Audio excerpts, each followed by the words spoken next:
আমাদের দেশের সৈনিকরা যারা সীমান্তে পাহারা দেয়, যুদ্ধক্ষেত্রে প্রতিপক্ষের সঙ্গে লড়াই করে, তাদের জীবনের কোনো নিশ্চয়তা থাকে না। যুদ্ধক্ষেত্রে যাওয়ার সময় তারা তাদের মা, বোন, স্ত্রী, প্রেমিকাকে কথা দিয়ে যায় আবার ফিরে আসবে, কিন্তু তারা অনেকেই ফিরে আসে না।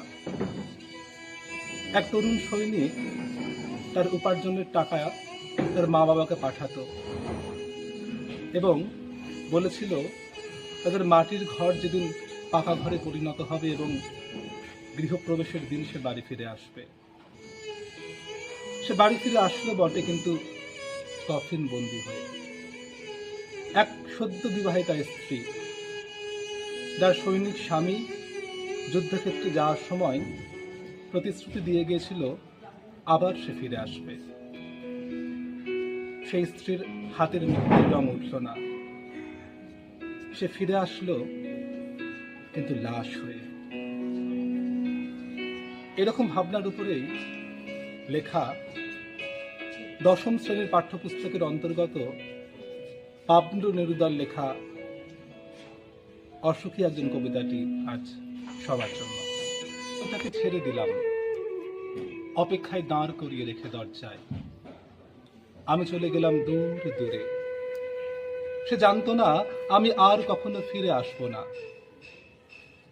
একটা কুকুর চলে গেল, হেঁটে গেল গির্জার এক নান। একটা সপ্তাহ আর একটা বছর কেটে গেল। বৃষ্টিতে ধুয়ে দিল আমার পায়ের দাগ, ঘাস জন্মালো রাস্তায়। আর একটার পর একটা পাথরের মতো, পর পর পাথরের মতো বছরগুলো নেমে এলো তার মাথার উপর।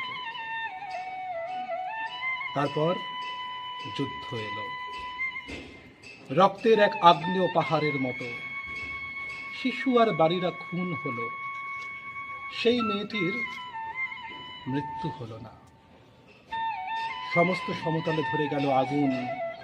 শান্ত হলুদ দেবতারা যারা হাজার বছর ধরে ডুবেছিল ধ্যানে, উল্টে পড়ল মন্দির থেকে টুকরো টুকরো হয়ে। তারা আর স্বপ্ন দেখতে পারল না।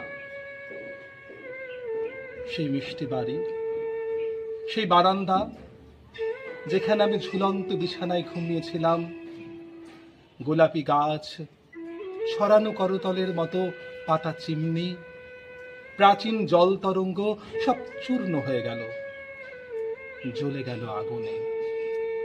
যেখানে ছিল শহর সেখানে